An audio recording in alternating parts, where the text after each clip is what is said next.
Right, so this is FMZ's Vegeta versus Zarbon unboxed.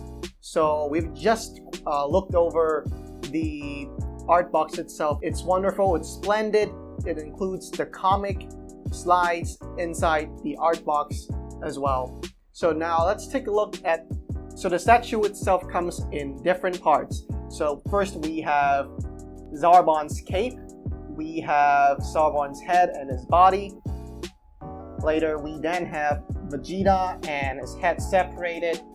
We have the base itself, and you see all these Namekian houses behind are all removable, so they can hold themselves tightly with a magnet.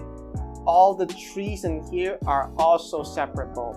The orbs around the base are actually transparent, so you can see through them. And the spikes here come in glued as well. So the package, it's secured really safe.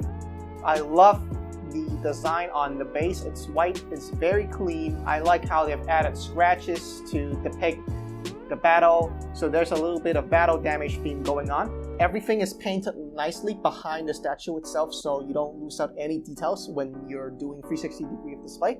The smoke is really dynamic. It makes the whole scene way more dynamic. They've added rocks around the smoke as well. And particularly, the best thing about the statue has to be Zarbon's head. Look at it. So the earpiece itself is movable, so that when I touch it, it moves.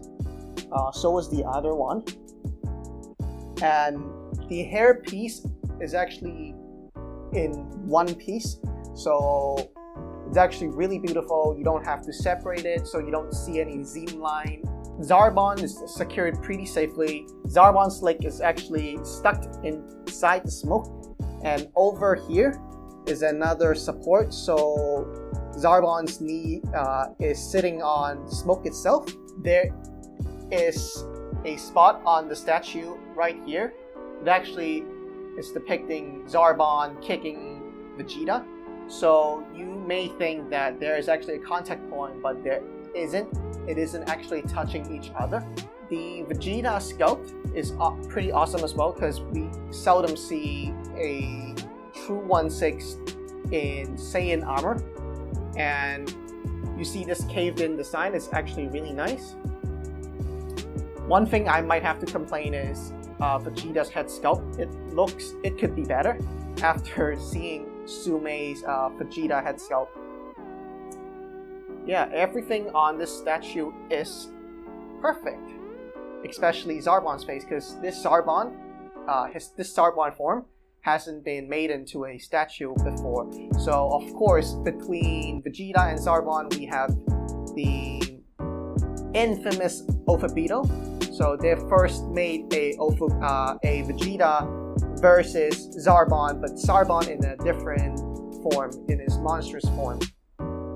So that scene is really ugly because Zarbon is not that pretty.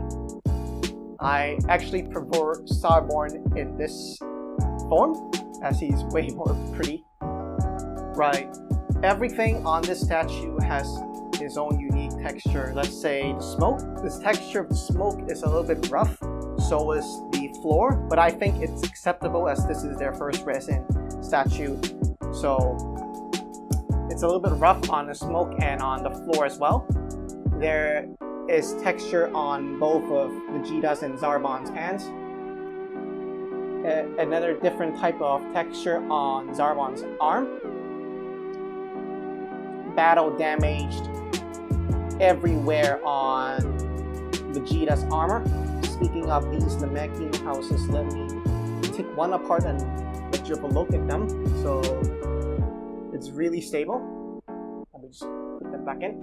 Also, the Zarbon's cape actually came in another piece, so you just have to tuck it in really tightly so that it's secured.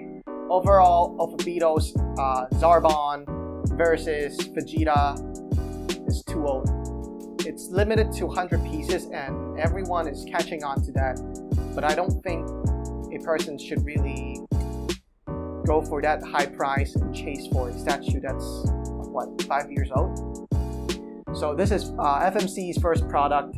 So they've actually limited their statue to 100 pieces only. They were initially gonna release 300 of them, but they think as their first product, they should limit it, make sure the quantity is acceptable for a first product. So let me do a little bit of a sneak peek in here. So FMC's next product would be Vegeta versus Krillin back in Earth when Vegeta was trying to escape in the space pod and Krillin was trying to stab him with Yajirobe's knife. Overall, this is an amazing statue, especially with this Zarbon. If you extend his legs and make him stand up, it will be as tall as a 1/4 fit. Zarbon is just really tall and it's really true to the scene. Love it a lot, and you can never find a better looking Zarbon head sculpt out there. So FMC really nailed Zarbon's head sculpt. Hair color. So there's two different types of color blending in onto the head sculpt with different shadings as well. So shading has really done perfectly on this statue as well. So I hope you really enjoyed this video. Like this video, subscribe to Xanos Palace, and hit the notification button, and I'll see you guys in the next time.